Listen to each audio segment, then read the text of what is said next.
In this section of the course, we're going to take a look at relationships between classes, continue to talk about relationships as they are formally defined in class diagram in UML, and also take a look at our midterm exam exercise. Our first handout is called Encapsulation and Inheritance.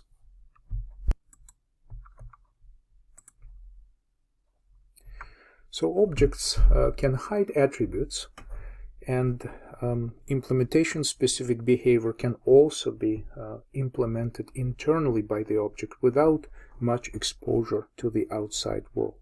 So whatever is left as public access is, we already discussed, known as public interface to a class. So the details hidden inside the object are called encapsulation. So this is sort of like an analogy from real world.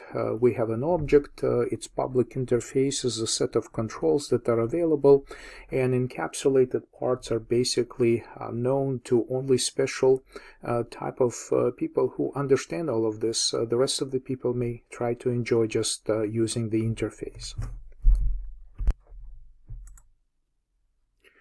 So class interface is a somewhat fundamental approach. Means to communicate with objects. So the objects communicate between themselves using the interface. So each class design specifies its public interface or combination of interfaces, and all attributes should be declared as private. This is just a requirement for principle of encapsulation in object-oriented design and programming. So the attributes are not part of the interface. However, programming language will allow you to specify data attributes to be public.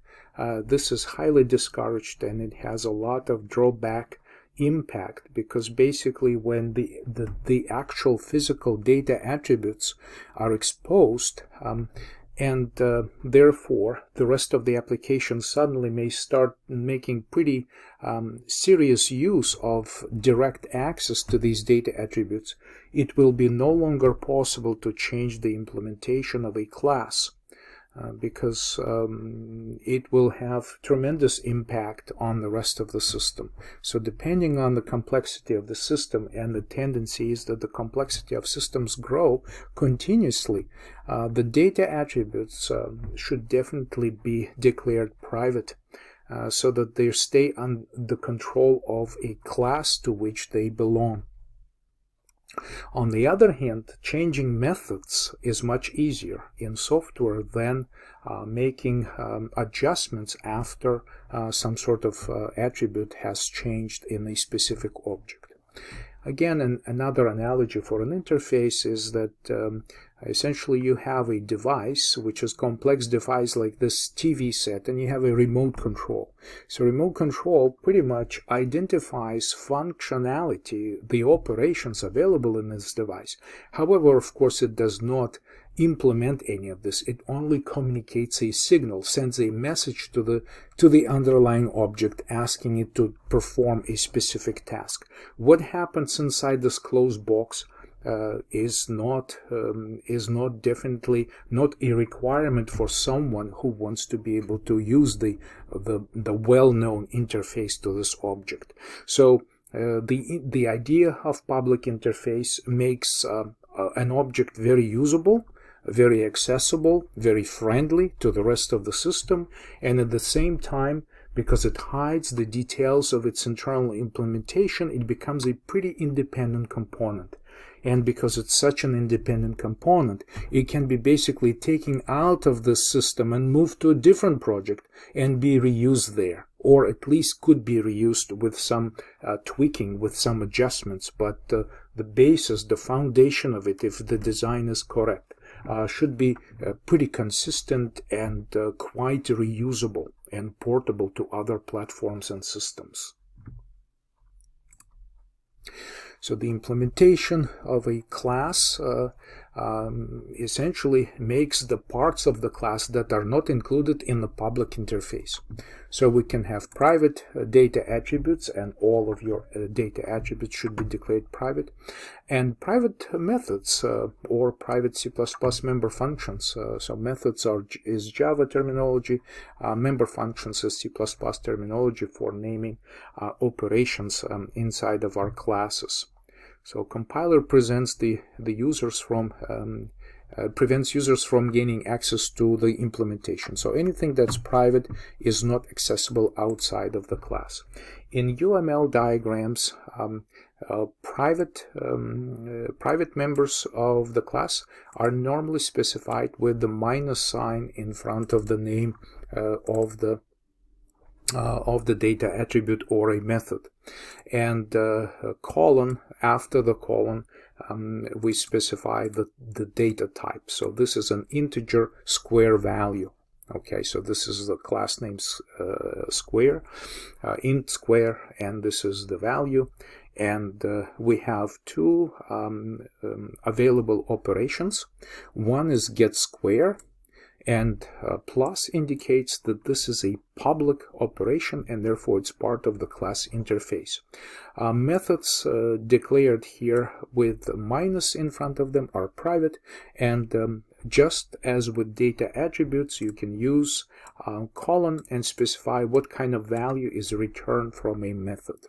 This portion here, as well as parentheses with the parameter types of the methods, is optional in UML. It is also a very common practice to hide in diagrams private operations.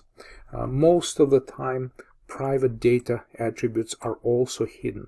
If you just do a Google search on UML diagrams, specifically class UML diagrams, and take a look at the examples, you will see how many times this section where the data attributes are shown, the middle section of the UML class diagram, it's very often it just remains empty.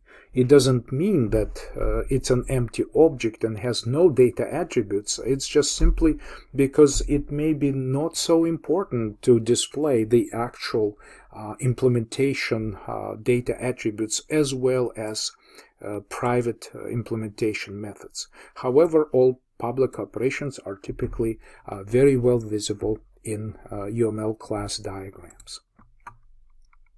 So this is an example of this box as interpreted in a Java class.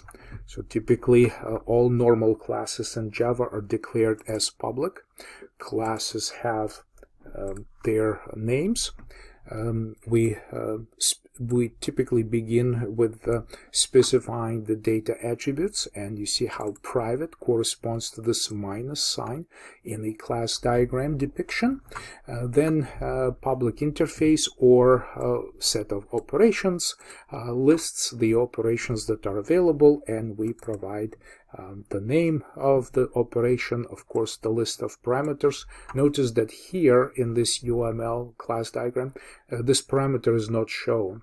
It's possible just to use the same format using the name of the parameter first, then colon and the data type, but typically with parentheses it's possible to show it also in the class diagram. However, sometimes it's sufficient only to show the name of the operation, and that's quite sufficient to understand at the level of the diagram what is the purpose of the class and what is the purpose of a specific operation.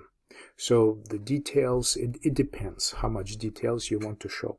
And finally, implementation operations are declared private. Right, so only public part, in this example, only this only operation is shown as part of the public interface of the class. Everything else is part of the implementation.